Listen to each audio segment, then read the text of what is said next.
12 people sat around the mahogany table at the most expensive restaurant in Atlanta, but Nicole Carter felt like she was surrounded by wolves. She had been excited about this rehearsal dinner for months. Tomorrow she would marry Brandon Mitchell, the man who had swept her off her feet at a coffee shop 2 years ago. The man who said he loved her smile, her kindness, her heart. The man who made her believe that love stories could happen to ordinary girls like her. But right now, that man sat silent beside her while his mother reached into her designer handbag. Patricia Mitchell pulled out a thick stack of papers held together with a black clip. She slid them across the table toward Nicole with one perfectly manicured finger. "We need you to sign this before tomorrow," Patricia said. Her voice was smooth like honey poured over ice. Nicole looked at the document. Prenuptial agreement was printed across the top in bold letters. "What is this?" Nicole asked, though she could clearly see what it was. "Protection," said Robert Mitchell, Brandon's father, from the head of the table. "For our family's assets. Surely you understand." Nicole looked at Brandon. He wouldn't meet her eyes. He just stared at his wine glass, turning the stem between his fingers. "Brandon," she said softly, "did you know about this?" "It's standard procedure, baby," he said without looking up. "Everyone does it." "Sign it or the wedding's off," said Patricia. She smiled, but her eyes were hard as stone. "We need to protect what's ours. I'm sure you have nothing to worry about since you're marrying Brandon for love, not money. Right?" The table went silent. Nicole could feel every pair of eyes on her. Brandon's sister Candace smirked behind her napkin. His brother Victor checked his watch like he was bored. His aunt and uncle whispered to each other. Nicole picked up the document and began to read. The prenup stated that in case of divorce, Nicole would receive nothing. No spousal support. No claim to any Mitchell property. No rights to any business interest. She would leave the marriage with only what she brought into it. There was also a clause about children. Any child would remain in Mitchell custody if the marriage ended. Nicole would have to prove in court that she was a fit mother just to get visitation rights. But the part that made her hands shake was the final section. It stated that Nicole would give up any rights to her own income earned during the marriage. Everything she made would go into a joint account controlled by Brandon. They wanted to own her completely. Nicole set down the paper. Her throat felt tight. This was not the night she had imagined. She had dreamed of toasts and laughter and stories about how she and Brandon met. She had imagined his mother finally warming up to her, finally accepting her as part of the family. Instead, she was being handed a contract that would make her a prisoner. "This is very thorough," Nicole said carefully. "Our lawyers are the best in the state," Robert said proudly. "I need time to read it properly," Nicole said. "And I should have my own lawyer look at it." Patricia's smile froze. "We don't have time for that. The wedding is tomorrow." "Then push back the wedding," Nicole said. The table erupted. Candace gasped. Victor rolled his eyes. The aunt and uncle shook their heads like Nicole had said something shameful. "Push back the wedding?" Patricia repeated. Her voice had lost its smooth tone.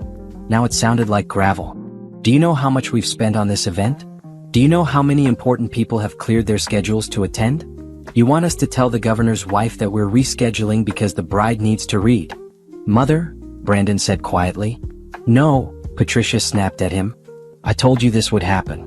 I told you she wasn't right for this family. A nurse from nowhere with no people and no connections. We welcomed her, and this is how she repays us." Nicole felt her face grow hot. "I haven't refused to sign it. I just want to understand what I'm signing." "What's there to understand?" Robert demanded. "You get nothing because you have nothing. You should be grateful we're allowing you into this family at all." Nicole sat very still. She could feel her heart beating in her ears. She could feel the weight of their stares, their judgment, their contempt. They thought she was nothing. They thought she was a poor girl from the wrong side of town who had gotten lucky. They thought she should get on her knees and thank them for letting her touch their precious son. They had no idea that sitting in that chair, wearing a simple black dress from a department store, was a woman worth more than the Mitchell family and all their crumbling businesses combined. Nicole had $10 million in the bank. She had kept it secret for years, wanting someone to love her for herself. She had worn normal clothes, driven a used car, lived in a modest apartment. She had wanted to find a man who didn't care about money. She thought Brandon was that man. Now she realized Brandon was nothing but a puppet, and his family held the strings. Nicole looked at the prenup again. She looked at the clause that would take her own earnings. She looked at the part about children. She looked at all the ways they planned to trap her. Then she looked at Patricia Mitchell, who was watching her with cold satisfaction. waiting for Nicole to break. "I'll give you my answer tomorrow," Nicole said. "Before the ceremony." "That's not acceptable," Patricia said. "It's my final offer." Nicole stood up from the table. Her legs felt weak, but she kept her back straight. "Thank you for dinner." She walked out of the private room without looking back. She could hear them talking about her before she even reached the door. She heard words like ungrateful and gold digger, and I knew she would be trouble. Brandon didn't follow her. Nicole walked through the restaurant with her head held high. She pushed through the front door and stepped into the cool night air. Then she leaned against the brick wall and let the tears fall. She cried for the love she thought she had found. She cried for the future she had imagined with Brandon. The house, the children, the growing old together. She cried for the girl who had believed that someone could love her without conditions. But as she wiped her eyes, something else began to grow inside her. It started small like a spark in dry grass. But it spread quickly, burning away the hurt, the shame, the sadness. It was anger. These people had smiled in her face while planning to control her. Brandon had held her hand while keeping secrets. His family had pretended to welcome her while looking down on her the whole time. They wanted her to sign away her dignity. They thought she had no choice. They thought she had nothing. They were wrong. Nicole straightened up. She took a deep breath of the night air. She looked up at the stars above the city lights. She was not going to cry anymore. She was going to make them pay. Nicole sat in her car outside her apartment building, gripping the steering wheel like it was the only thing keeping her grounded. The prenup papers sat on the passenger seat, their pages slightly crumpled from being shoved into her purse. She needed to think. She needed to be smart about this. But first she needed to remember who she was. Nicole Carter was born in a small town in Georgia called Millbrook. Her mother died when she was 8, cancer that spread too fast for the doctors to catch. Her father worked double shifts at the local factory to keep food on the table and a roof over their heads. Then when Nicole was 16 he died too. Heart attack in the break room. Gone before the ambulance arrived. Nicole became an orphan overnight. She had no siblings, no aunts or uncles who wanted to take in a teenager. She was 2 weeks away from being sent into foster care when her grandmother stepped in. Grandma Ruth was her mother's mother. She lived alone on 40 acres of land outside Millbrook that had been in the family for 4 generations. She was 73 years old, walked with a cane, and had a tongue sharper than a razor blade. "You'll live with me," Grandma Ruth said at the funeral, "and you'll finish school. I didn't raise your mama to have her only child become a dropout." Nicole moved into the old farmhouse. She helped her grandmother with the garden and the chickens. She studied hard and graduated high school with honors. She got a scholarship to Georgia State University, where she earned her nursing degree. Grandma Ruth died peacefully in her sleep 2 days after Nicole's graduation. She was 80 years old. Nicole was devastated.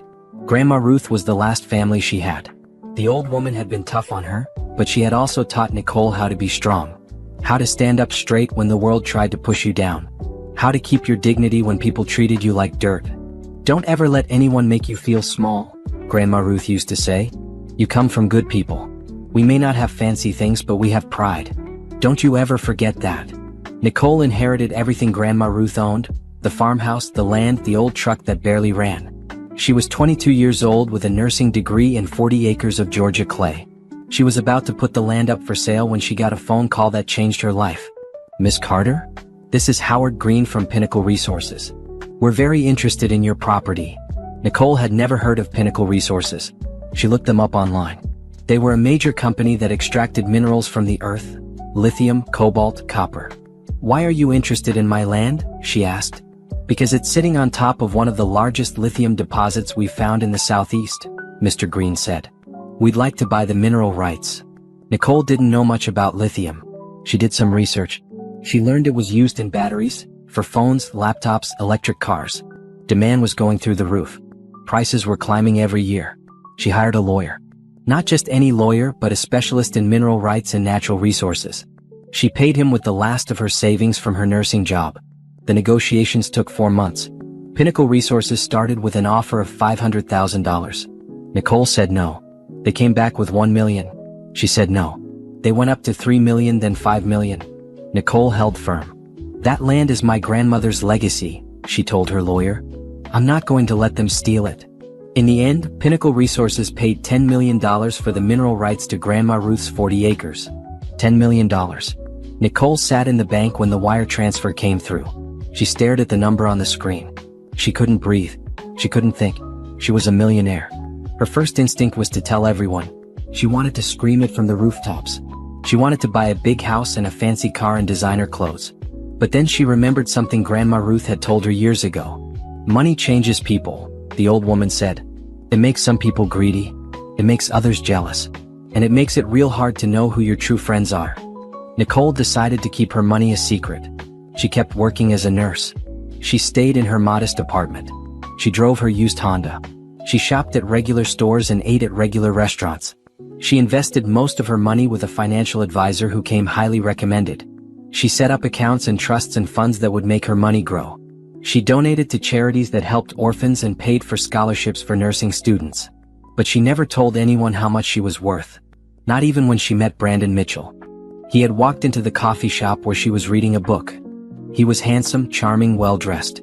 He asked if he could sit at her table because all the other seats were taken. They talked for 2 hours. He told her he came from a wealthy family but that he wanted to make his own way in the world. He said he was tired of people only caring about his name and his money. He said he wanted to find someone real. Nicole thought she had found someone who understood her. When she met his family, she knew they didn't approve. Patricia looked at her like she was a stain on the carpet. Robert asked what her father did for a living, and when she said he worked in a factory, he didn't ask any more questions. But Brandon always defended her. He said his family would come around. He said they just needed time to see how wonderful she was. Nicole believed him. She was a fool. Now she sat in her car, looking at the prenup that would strip her of everything. Not just her money but her freedom. Her voice. Her children. They thought she was desperate. They thought she had no options. They didn't know that the woman they were trying to trap could buy and sell them 10 times over. Nicole pulled out her phone. She called the one person she could always count on. "Hey girl," said Tasha, her best friend since college. "Aren't you supposed to be at your fancy rehearsal dinner?" "I left early," Nicole said. What happened?" Nicole told her everything. The prenup. The demands. Brandon's silence. Patricia's threats. When she finished, Tasha was quiet for a long moment. "Please tell me you didn't sign that mess," Tasha said. "I didn't sign it." "Good. Because if you did, I was going to drive over there and smack some sense into you myself." Nicole almost smiled. "Almost. What am I going to do, Tash?" "The wedding is tomorrow." "I'll tell you what you're going to do," Tasha said. "You're going to take that $10 million and you're going to remind those people who they're dealing with. They think you're nothing? Show them everything." Nicole closed her eyes. She thought about Grandma Ruth. She thought about her parents. She thought about all the years she had worked hard and kept quiet and tried to be humble. Maybe it was time to stop being humble. Maybe it was time to roar. "I need your help," Nicole said. "I'm already grabbing my keys," Tasha replied. "Let's burn it down." Tasha showed up at Nicole's apartment 20 minutes later with a bottle of wine and a notepad. She was wearing sweatpants and a bonnet, which meant she had run out the door without caring what she looked like. That was how Nicole knew her friend was serious. "Okay," Tasha said, settling onto the couch and pouring 2 glasses. "Start from the beginning. And I mean the real beginning. When did things start feeling wrong?" Nicole took a long sip of wine. She had been so focused on the prenup that she hadn't let herself think about the other things. The little moments she had pushed aside because she wanted to believe in her fairy tale. 6 months ago, Nicole said slowly. "Maybe longer." 6 months? Girl, that's half your engagement." "I know." Nicole stared at her glass. Brandon started working late. Like really late. He said his father was giving him more responsibility at the company. He said he had to prove himself. And you believed him? Why wouldn't I? He's always wanted his father's approval. It made sense. Tasha wrote something on her notepad. "What else?" "The phone calls," Nicole said. "He started leaving the room whenever his phone rang. He said it was work stuff, confidential business. But he never used to do that before. We used to tell each other everything." Tasha said in that tone that meant she was not impressed. "What else?" Nicole felt her chest tighten. She didn't want to say the next part out loud because saying it would make it real. 3 weeks ago, she said quietly, "I found a receipt in his jacket pocket. From a hotel downtown. The Monarch." Tasha stopped writing. "What did he say?" "He said it was for a client meeting. He said sometimes they book conference rooms at hotels because the office doesn't have enough space." "And you checked that?" "No." Nicole's voice was small. "I wanted to trust him." Tasha put down her pen. She took Nicole's hands in hers. "Listen to me," Tasha said firmly. "I love you like a sister. That's why I'm going to say this straight. Brandon has been lying to you. That family has been using you. And if you walk down that aisle tomorrow, you are going to regret it for the rest of your life." Nicole's eyes filled with tears. "I know. I think I've known for a while. I just didn't want to see it." "That's how they get you," Tasha said. "They make you doubt yourself. They make you think you're crazy for noticing what's right in front of your face." Nicole wiped her eyes. She thought about all the times she had questioned herself. All the times Brandon had explained away her concerns and made her feel silly for worrying. "I need to know the truth," Nicole said. "I need proof." "Then let's get proof," Tasha said. "Tomorrow is supposed to be your wedding day. Let's make sure you know exactly who you're marrying before you walk down that aisle." They made a plan. Nicole would go through Brandon's things while he was out. She would check his phone, his emails, his credit card statements. Tasha would do some digging online, looking for any information about the Mitchell family's finances. "What about the prenup?" Nicole asked. "You're not signing that thing," Tasha said firmly. "But you're also not going to refuse it. Not yet.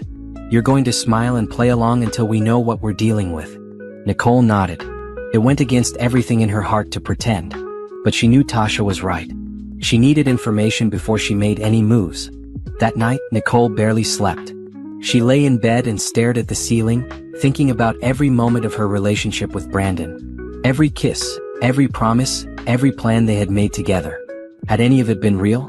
She thought about the way he used to look at her in the beginning, like she was the most beautiful woman in the world. Like he couldn't believe his luck. When had that look changed? She thought about the first time she met his parents. Patricia had barely shaken her hand. Robert had looked her up and down like he was inspecting merchandise.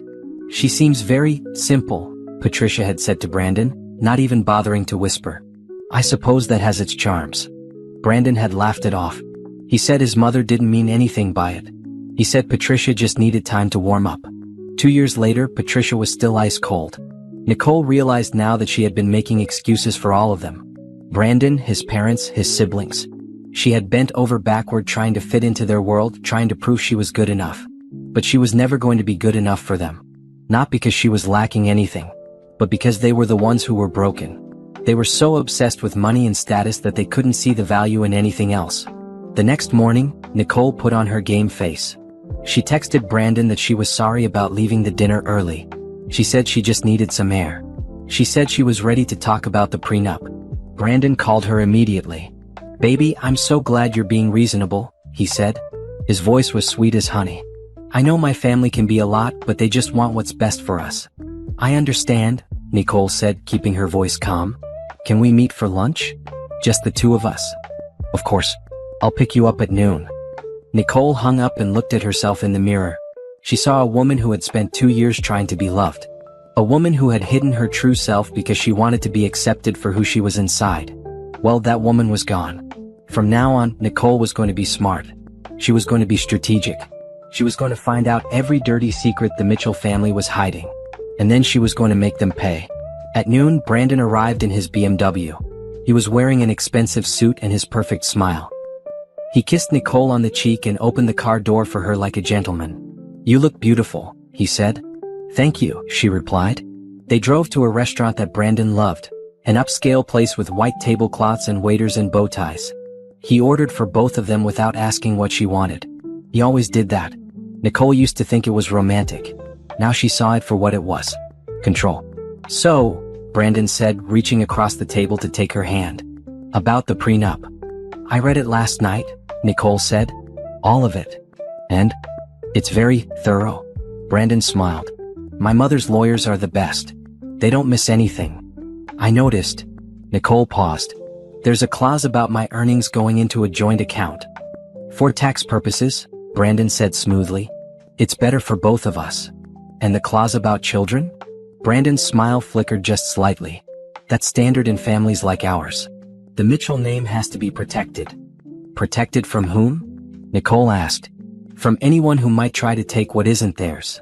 Nicole looked into his eyes. This was the man she had loved. The man she had planned to build a life with. The man she had trusted with her future. And now he was sitting across from her, casually explaining why she would have no rights to her own children. "I'll sign it," Nicole said. Brandon's face lit up.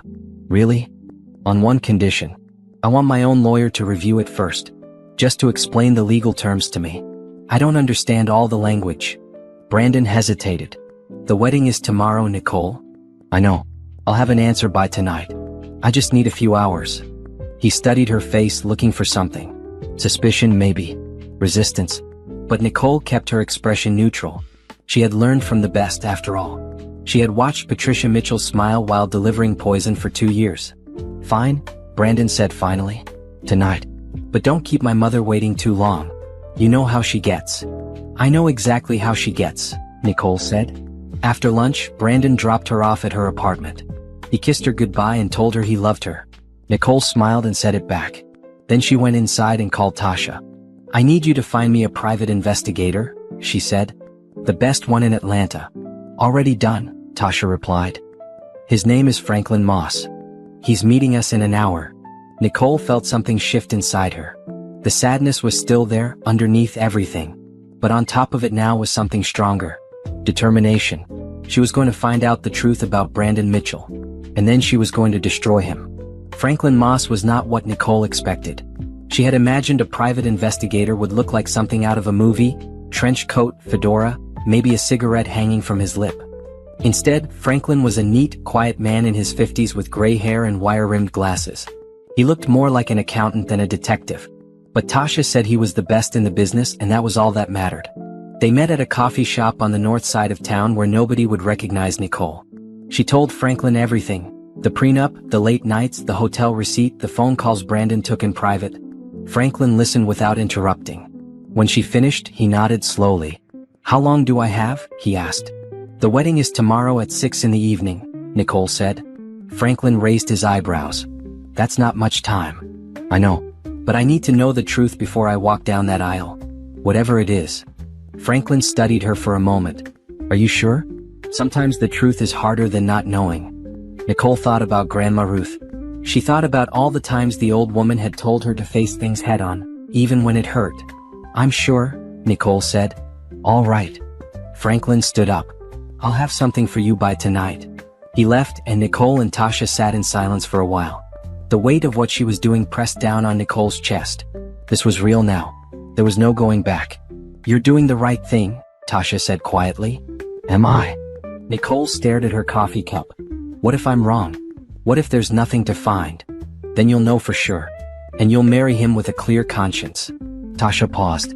But I don't think you're wrong. I've seen how that man looks at his phone. I've seen how his family treats you. Something is rotten in that house. Nicole wanted to argue. She wanted to defend Brandon the way she had been defending him for 2 years. But she couldn't. Because deep down she knew Tasha was right. Something was very wrong. Nicole went home and tried to keep herself busy. She cleaned her apartment. She organized her closet. She did anything to keep her mind off what Franklin might find. At 7 o'clock her phone buzzed. It was a text from an unknown number. Just 3 words, check your email. Nicole's hands were shaking as she opened her laptop. There was a new message from fmoss@securemail.com. The subject line said, Mitchell, initial findings. She clicked on it. The email contained several attachments. Nicole opened the first one. It was a photograph. Brandon was standing outside a restaurant, his arm around a woman. She was tall with long red hair and a tight dress. Brandon was smiling at her like she was the only person in the world. Nicole's stomach dropped. She opened the next attachment. Another photo. Brandon and the redhead getting into his car together. His hand was on her lower back. The next photo showed them walking into a hotel. The Monarch Hotel. The same one from the receipt Nicole had found. The next attachment was a video file. Nicole's finger hovered over it. She didn't want to click. She didn't want to see. But she had to know. She pressed play. The video was taken through a restaurant window. Brandon was sitting at a table with the redhead. They were holding hands across the table. Then Brandon leaned over and kissed her. Not a quick peck. A real kiss. The kind of kiss he used to give Nicole. Nicole's vision blurred with tears. She had suspected. She had feared. But seeing it with her own eyes was different. It was a knife in her heart. There was one more attachment. Nicole opened it with trembling hands. It was a report from Franklin. He had identified the woman as Amber Collins. She worked at Mitchell Industries in the marketing department. She had been Brandon's assistant for the past 8 months. 8 months. Brandon had been seeing this woman for 8 months. Their entire engagement. Nicole closed her laptop. She sat very still on her couch, her hands folded in her lap. She could hear her own heartbeat in her ears. She could feel the tears rolling down her cheeks. But she didn't make a sound. This was the moment when everything became clear. All the late nights, all the excuses, all the times Brandon made her feel crazy for asking questions. It all made sense now. He had been lying to her from the beginning. He never loved her. He was just using her. But why? If he had Amber, why did he need Nicole? The answer came to her like a cold wave. The prenup. The Mitchells wanted someone they could control. Someone without money or connections. Someone who would sign away her rights and keep her mouth shut. Amber probably came from money. Amber probably knew how to play their games. Amber was not someone they could push around. But Nicole? Nicole was perfect. A poor orphan nurse who would be so grateful to marry into their family that she would do whatever they said. They thought she was weak. They thought she was desperate. They thought they had won. Nicole stood up slowly. She walked to the bathroom and looked at herself in the mirror.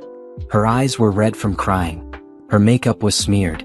But underneath the tears, something else was happening. The knife in her heart was turning into steel. She thought about Grandma Ruth. She thought about all the times the old woman had told her to never let anyone make her feel small. "You come from good people," Grandma Ruth used to say. "We may not have fancy things, but we have pride." Nicole wiped her eyes. She fixed her makeup. She straightened her shoulders. The Mitchells wanted to break her? Fine. She would break them first. She called Tasha. "I saw the pictures," Nicole said. Her voice was steady now. "Oh honey," Tasha breathed. "I'm so sorry." "Don't be sorry. I needed to see them. Now I know what I'm dealing with." "What are you going to do?" Nicole thought for a moment. The old Nicole would have confronted Brandon. She would have screamed and cried and demanded an explanation. She would have given him a chance to lie his way out of it. The new Nicole was smarter than that. "I'm not going to do anything," she said. "Not yet." "What do you mean?" "I mean the wedding is still happening tomorrow." Tasha was silent for a long moment. "Girl, have you lost your mind? You can't marry that man after what you just saw." "I'm not going to marry him," Nicole said. "But I am going to walk down that aisle. And I am going to destroy him in front of everyone he knows." Tasha let out a low whistle. "Now that's what I'm talking about. What do you need from me?" Nicole smiled. It was not a nice smile. It was the smile of a woman who had nothing left to lose. "First, I need you to call Franklin back. Tell him I need everything. Every secret the Mitchell family is hiding. I don't care how deep he has to dig. Done. Second, I need a lawyer. Not just any lawyer. Someone who specializes in contracts and fraud. I know someone. She's vicious." "Good. And third," Nicole paused, "I need to get my money ready." "Your money?" "My $10 million. I'm going to show the Mitchells exactly who they tried to mess with." Nicole didn't sleep that night. She sat at her kitchen table with her laptop, going through every piece of information Franklin had sent. The photos of Brandon with Amber were painful to see, but she forced herself to study them carefully. She needed to understand her enemy. By morning, Franklin had sent more files. A lot more. The Mitchell family was in trouble. According to Franklin's research, Mitchell Industries was drowning in debt. They had made bad investments, lost major clients, and taken out loans they couldn't repay. Their net worth, which they liked to brag about at cocktail parties, was mostly smoke and mirrors. They were 6 months away from bankruptcy. That's why they needed Nicole. Not her money, they didn't know about that. They needed a daughter-in-law they could control. Someone who would stand by Brandon's side and smile for the cameras while they scrambled to save their sinking ship. Someone who would give them grandchildren with the Mitchell name. Someone who had no power to question anything they did. Nicole was supposed to be their puppet. But puppets don't have $10 million and a very angry best friend. At 9 in the morning, Nicole met with the lawyer Tasha had recommended. Her name was Denise Walker and she was exactly as advertised, vicious. She was a tall woman with sharp eyes and a no-nonsense attitude. She read through the prenup in 10 minutes and laughed out loud. "They really thought you would sign this?" Denise said. "This is the most one-sided agreement I've ever seen. It's borderline illegal." "What do you mean?" Nicole asked. "This clause about your earnings? It essentially makes you an indentured servant. And this custody language? No court in Georgia would enforce this. It's designed to scare you into compliance, not to hold up legally. So it's useless? It's worse than useless. It shows intent to defraud. If you signed this and later discovered they were hiding their debt, you could sue them for fraud. Nicole leaned forward. They hid their debt? According to these financial records your investigator found, yes. Robert Mitchell has been cooking the books for years. The company is worth a fraction of what they claim. If you married Brandon without knowing this, you would be taking on his liabilities. So they wanted me to save them? They wanted you to go down with them, Denise said, while they tried to find a way out. Nicole sat back in her chair. She thought she had understood how low the Mitchells could go. She was wrong. This was worse than an affair. This was financial predation. What are my options? Nicole asked.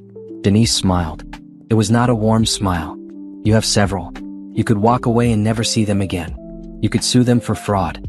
Or, she paused. You could do something more creative. Like what? Like showing them who they're dealing with, publicly. Nicole thought about this. She thought about Patricia's smug face at the rehearsal dinner. She thought about Robert looking down his nose at her. She thought about Brandon kissing Amber while wearing the engagement ring Nicole had helped him pick out. She thought about Grandma Ruth telling her to never let anyone make her feel small. Tell me more, Nicole said. They talked for 2 hours. Denise explained the legal options, the risks, and the potential rewards. By the time they finished, Nicole had a plan. She left Denise's office and made one more stop, the bank. She met with her financial advisor and moved her money around. She set up a new business account. She opened a charitable foundation in her grandmother's name. And she made sure that every penny was protected, visible, and ready to be revealed. That afternoon, Nicole went to the Mitchell estate for the final wedding preparations. She smiled at Patricia. She kissed Brandon. She pretended everything was fine. Did you have a chance to review the prenup? Patricia asked, watching Nicole like a hawk. I did, Nicole said sweetly. My lawyer looked it over this morning. Patricia's eye twitched. You hired a lawyer? Just to explain the legal terms. You know how confusing all that language can be. Nicole smiled. I'll have my answer at the ceremony. The ceremony? That's very dramatic. Well, Nicole said, I wanted to make sure the whole family was there when I gave my response. Patricia didn't like that. Nicole could tell by the way her jaw tightened. But what could she say? Nicole was being cooperative. She was being polite. She was playing their game. She was just playing it better. That evening, Nicole went home and prepared for what was coming.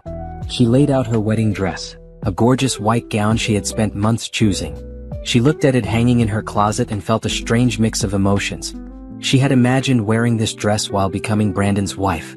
She had imagined walking down the aisle toward her future. She had imagined the happiest day of her life. Now she would wear it for something very different. But she would still walk down that aisle. And it would still be unforgettable. Tasha came over that night. They didn't drink wine or laugh or do the things brides were supposed to do the night before their wedding. Instead, they went over the plan. Every detail. Every step. Every word. Are you nervous? Tasha asked. No, Nicole said. And she meant it. The tears were gone. The heartbreak was stored away in a box she would deal with later. Right now, there was only focus. You know this is going to change everything, Tasha said. Your life won't be the same after tomorrow. Good, Nicole replied. It's time for a change. That night, Nicole lay in bed and thought about the woman she used to be. The girl who had lost her parents too young. The orphan who had worked so hard to build a life. The woman who had hidden her fortune because she just wanted to be loved for herself. That woman had been searching for something. Acceptance. Belonging. Family. Now she knew the truth. She didn't need their acceptance. She didn't need to belong anywhere that required her to be small. She was her own family. And tomorrow she would show the world exactly what that meant. The morning of the wedding, Nicole woke up early. The sun was just coming up, painting her bedroom in soft gray light. For a moment, she lay still, letting herself feel the weight of what was coming. This was supposed to be the happiest day of her life. Instead, it would be the most important. She got out of bed and went through her morning routine, shower, skincare, a light breakfast she could barely taste. Tasha arrived at 8 with coffee and a garment bag. You ready? Tasha asked. More than ready. The hair and makeup team arrived at 9. Nicole had hired them weeks ago, back when she thought she was preparing for a real wedding.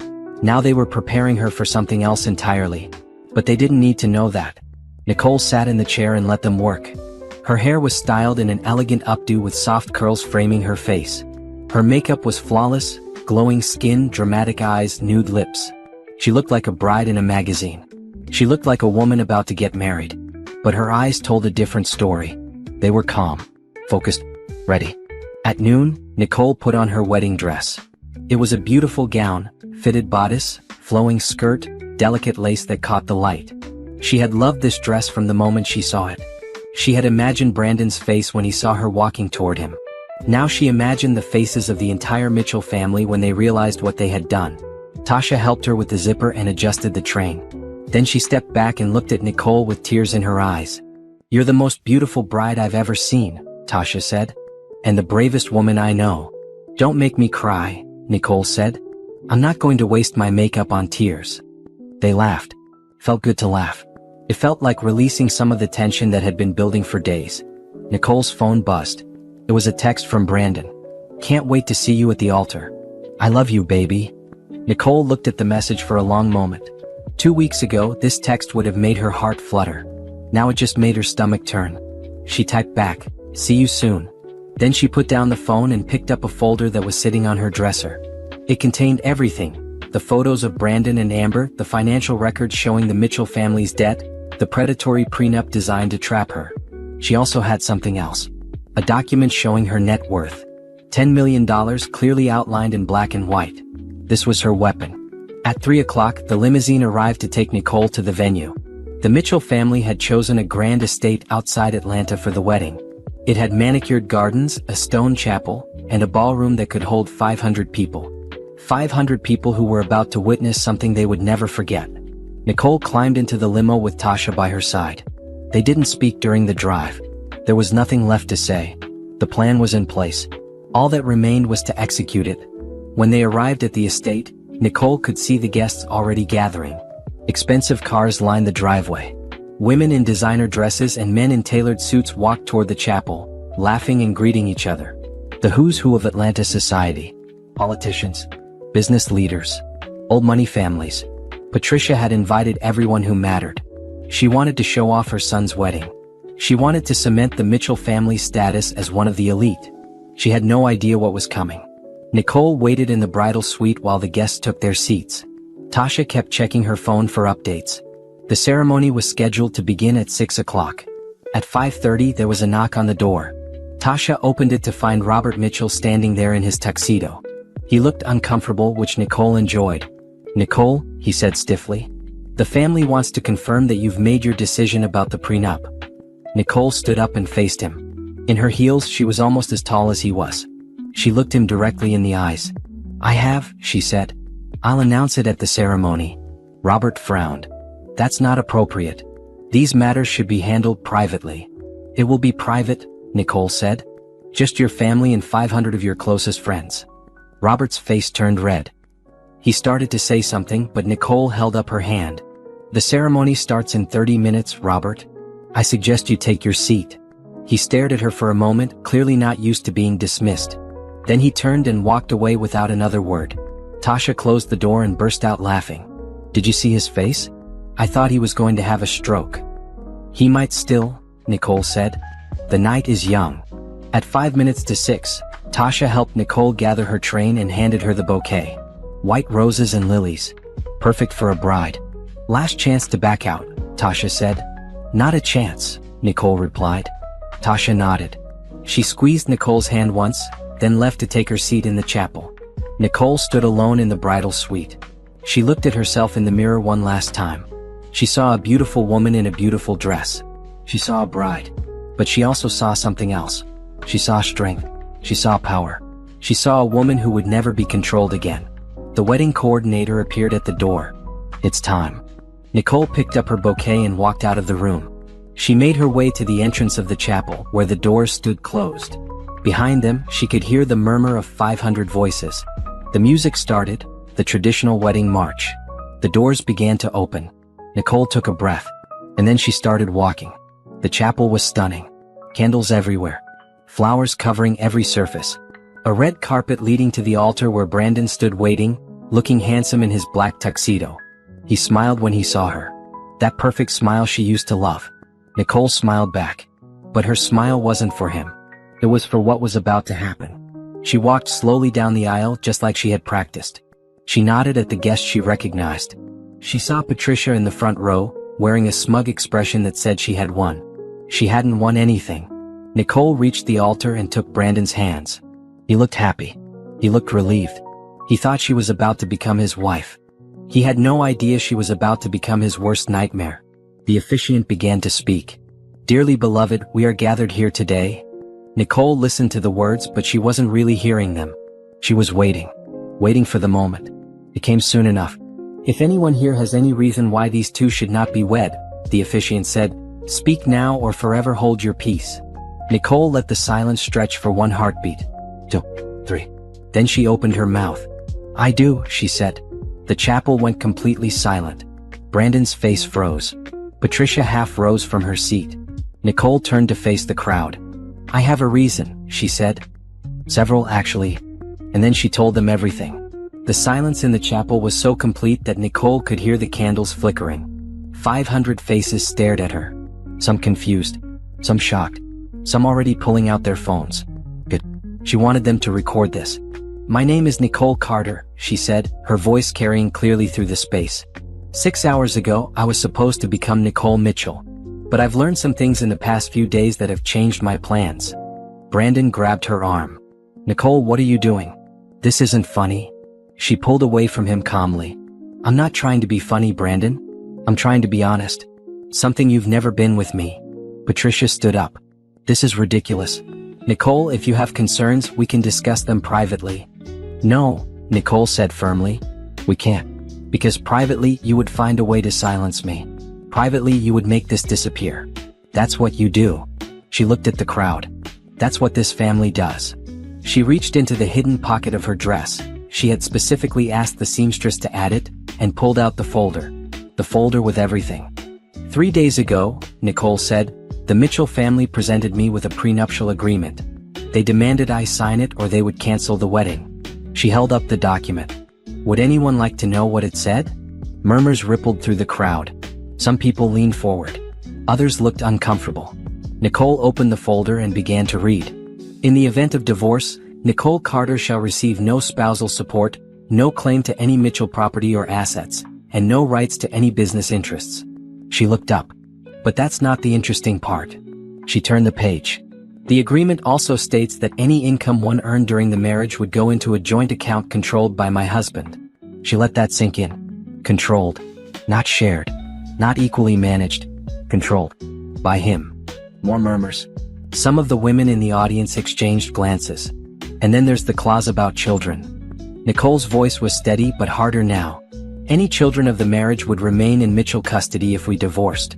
I would have to prove in court that I was fit to have visitation rights." She paused. "Visitation. With my own children." Brandon stepped forward. "Nicole, you're misunderstanding the legal language." "Am I?"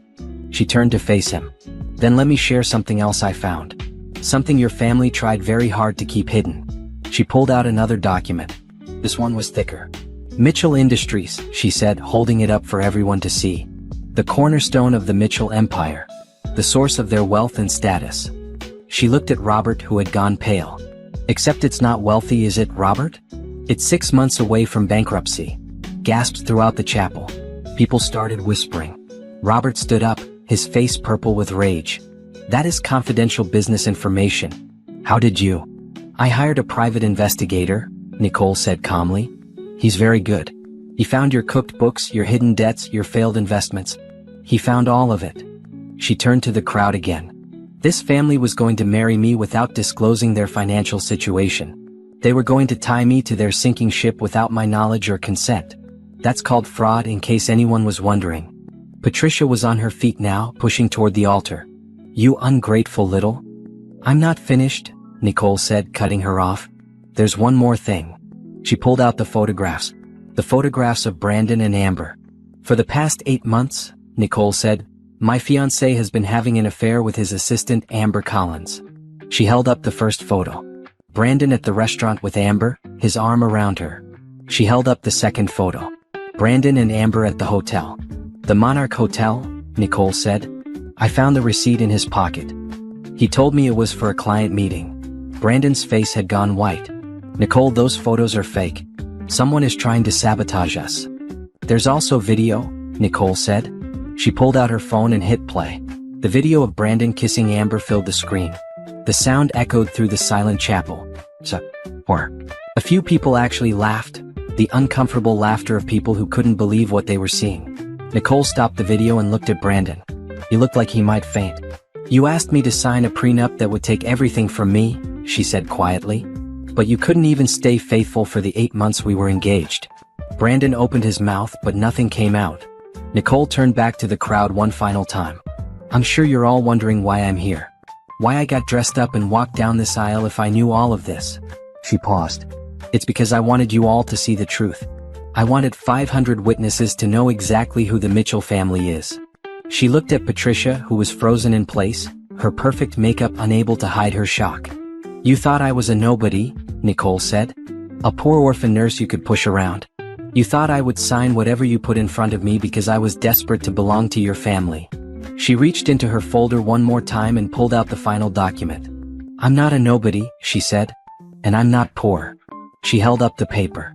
It showed her bank statements, her investment accounts, her net worth. $10 million, she said. "I've had it for years. I kept it a secret because I wanted someone to love me for myself, not my money. I thought Brandon was that person." She looked at him. "I was wrong." The chapel erupted. People were talking, gasping, taking photos. There was chaos. Nicole dropped the folder on the altar and turned to walk away. "The wedding is off," she said over her shoulder. "I won't be signing your prenup, Patricia. And I won't be joining your family. You can keep your debt and your lies and your cheating son. I want no part of it." She walked back down the aisle with her head held high. Tasha met her at the door, grinning from ear to ear. "That was the most incredible thing I've ever seen," Tasha whispered. "Let's go," Nicole said. They walked out of the chapel together. Behind them, Nicole could hear shouting. Brandon calling her name. Patricia yelling at Robert. Guests talking over each other. But Nicole didn't look back. She climbed into the limousine and closed the door. Through the tinted window, she could see people streaming out of the chapel, staring at the car. "Where to?" the driver asked. Nicole thought for a moment. Then she smiled. "Take me home," she said. "I have a new life to start." The next morning, Nicole woke up in her own bed for the first time as a truly free woman. No engagement ring on her finger. No wedding to plan. No Mitchell family to impress. Just herself. Felt strange. Strange and wonderful. Her phone had been blowing up all night with texts and calls. Brandon had called 47 times. Patricia had left voicemails that ranged from pleading to threatening. Even Candace and Victor had reached out, trying to smooth things over. Nicole didn't respond to any of them. Instead, she called Denise Walker. "It's done," Nicole said. "Now what?" "Now we go on the offensive," Denise replied. "I've already filed a complaint with the Georgia Bar Association about their lawyer's conduct with that prenup. It was clearly designed to defraud you. What about the debt they hid? I'm working on that too. There's a strong case for civil fraud. You entered into an engagement without being informed that you would be taking on their liabilities. I want them to face consequences," Nicole said. "Real consequences. They will. Trust me." The fallout started almost immediately. The video from the wedding had gone viral overnight. Someone in the chapel had recorded the whole thing and posted it online. By morning it had been viewed over 1 million times. "Rich family exposed at their own wedding," read the headline on the local news. "Bride drops bombshell. Fiancé cheating, family bankrupt," said another.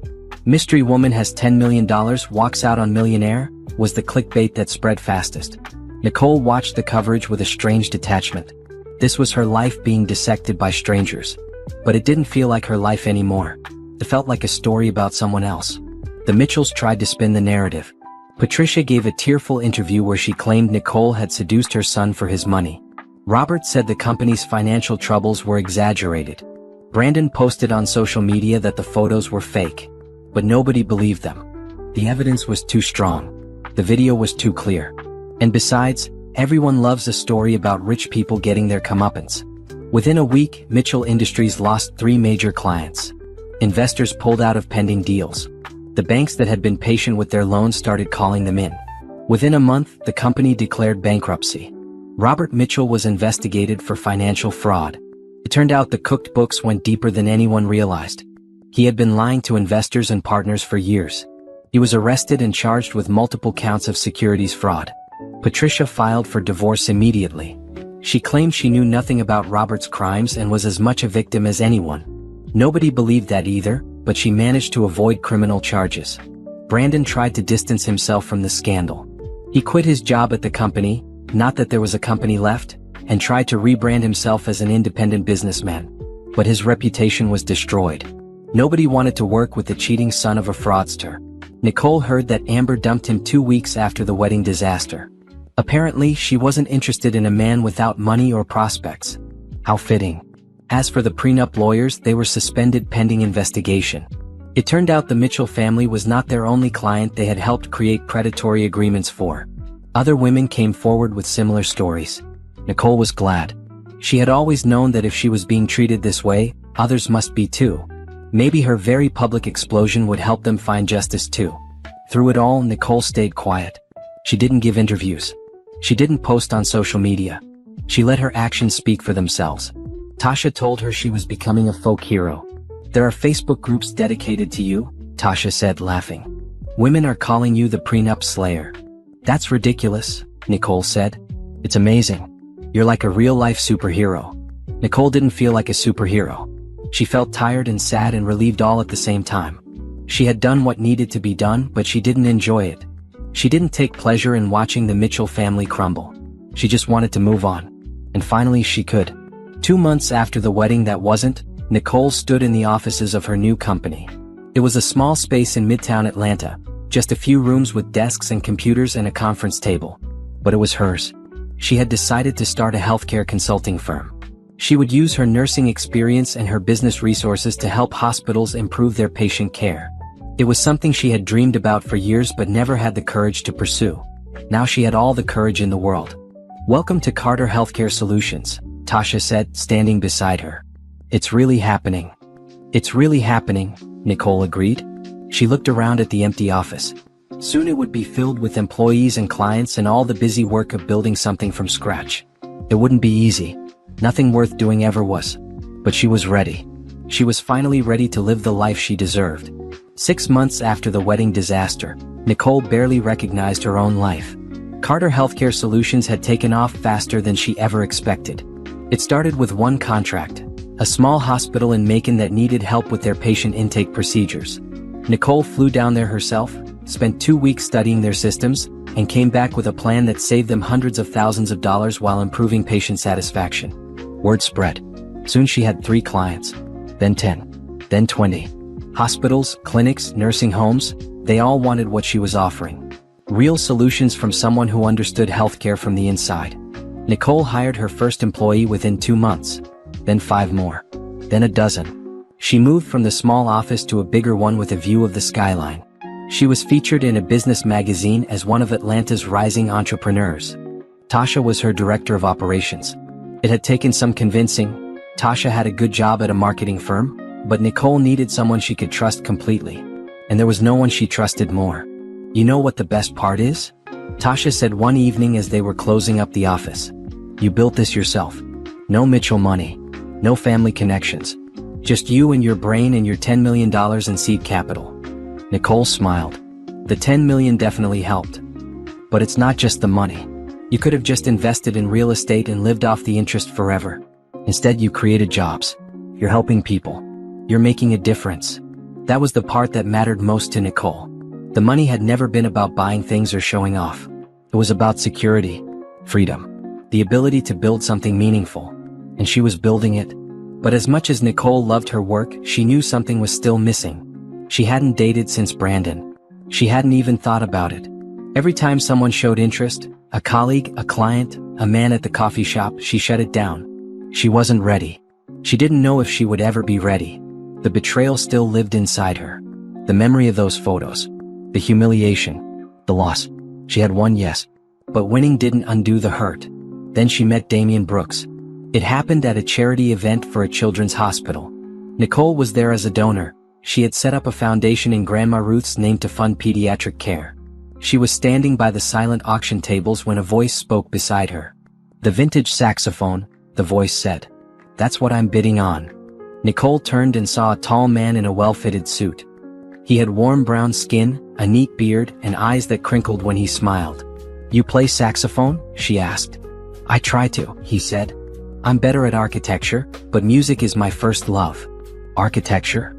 Damian Brooks. He extended his hand.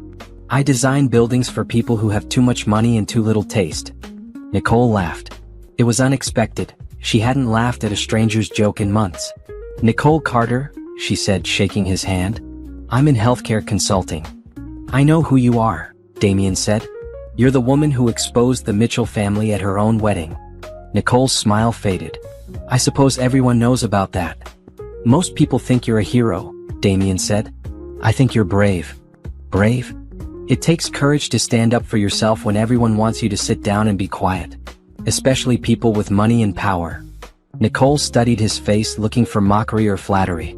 She found neither. He seemed genuine. That's a kind thing to say, she said. I'm not trying to be kind. I'm trying to be accurate. He smiled again. Would you like to get coffee sometime? No agenda. Just two people talking. Nicole wanted to say no. That was her instinct. Protect herself, keep her distance, trust no one. But something about Damian made her hesitate. One coffee, she said finally. No promises beyond that. That's all I'm asking for. They had coffee the next week. Then dinner the week after that. Then a walk in the park on a Sunday afternoon. Damian didn't push. He didn't pressure. He just showed up, listened, and treated her with respect. He already knew about her money, everyone did after the viral video, and he didn't care. He paid for his own meals. He never asked about her business or her accounts. He just wanted to know her. Why? She asked him one night over dinner. Why do you keep asking me out? You know my history. You know I'm not easy. I don't want easy, Damian said. I want real. And you're the most real person I've ever met. Nicole felt something shift inside her. Something she had kept locked away since Brandon. Something that felt dangerously like hope. I can't promise anything, she said. I'm still figuring things out. I know, Damian replied. I'm patient. And he was. They dated slowly. Nicole set the pace and Damian respected it. He didn't get angry when she canceled plans because she was overwhelmed. He didn't get jealous when she spent all her time at work. He just kept showing up, consistent and steady, proving himself day by day. By the time 6 months had passed since that charity event, Nicole realized something had changed.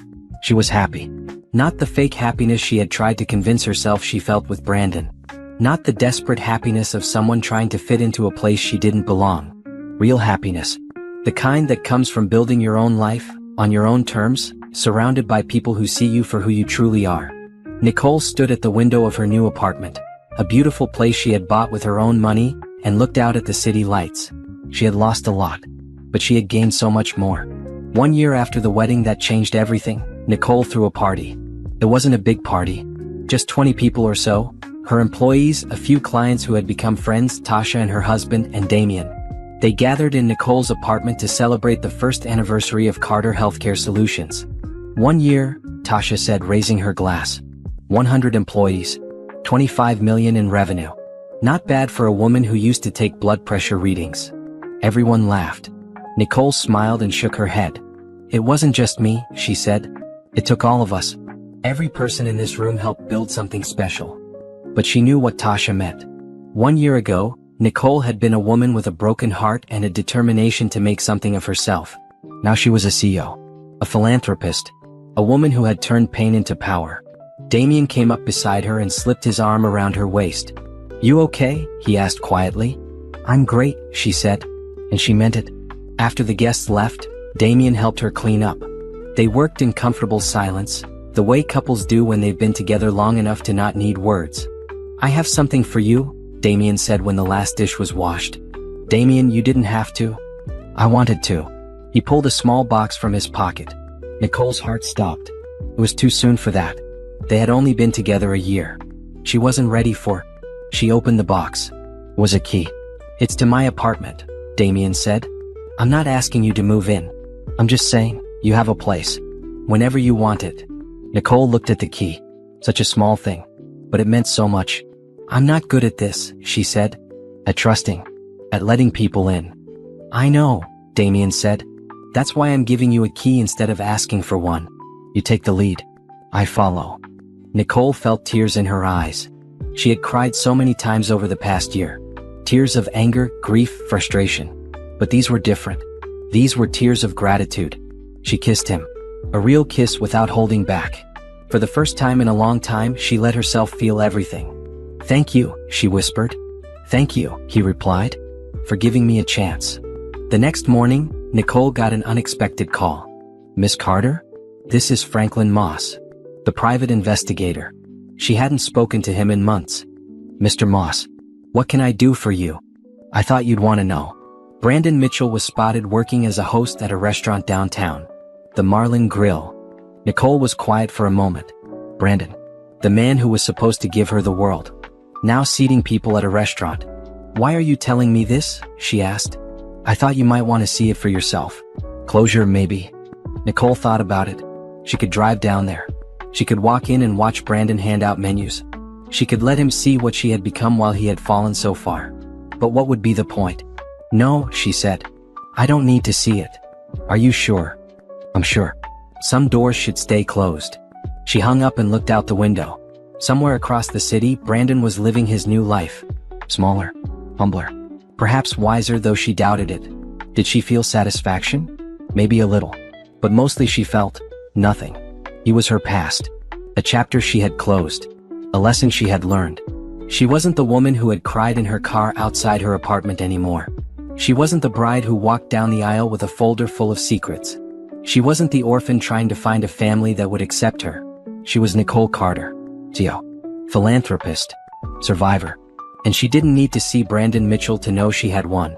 That afternoon, Nicole went to visit Grandma Ruth's grave. She hadn't been there in a while and she felt bad about that. The old woman deserved better. The cemetery was quiet and green. Nicole laid flowers on the headstone and sat down on the grass beside it. "I did it, Grandma," she said softly. "I stood up for myself. I didn't let anyone make me feel small." The wind rustled through the trees. It almost sounded like a voice. "I found someone," Nicole continued. "His name is Damien. He's kind and patient and he sees me for who I am. I think you would have liked him." She touched the cool stone. "I'm happy, Grandma. Really truly happy. And I have you to thank for that. You taught me how to be strong. You gave me the land that gave me my fortune. You showed me what it means to have pride." Nicole sat there for a long time, letting the peace of the place wash over her. She thought about everything she had been through. The losses. The betrayals. The moments when she thought she would never recover. But she had recovered. She had more than recovered. She had flourished. When Nicole finally stood up, she felt lighter than she had in years. The past was the past. The hurt was behind her. The Mitchell family was a memory that grew fainter every day. In front of her was a life she had built with her own two hands. A business that helped people. A relationship that honored her. A future that was hers to shape. Nicole walked back to her car with the sun on her face. She was going to pick up Damien and take him to dinner at her favorite restaurant. Then maybe they would walk along the river and talk about nothing important. Simple things. Happy things. She had learned that those were the things that mattered most. As she drove away from the cemetery, Nicole smiled to herself. She thought about the woman who had sat in her car outside her apartment a year ago, crying over a prenup and a man who didn't love her. She wanted to reach back through time and hug that woman. "You're going to be okay," she would tell her. "More than okay. You're going to be amazing." Because she was.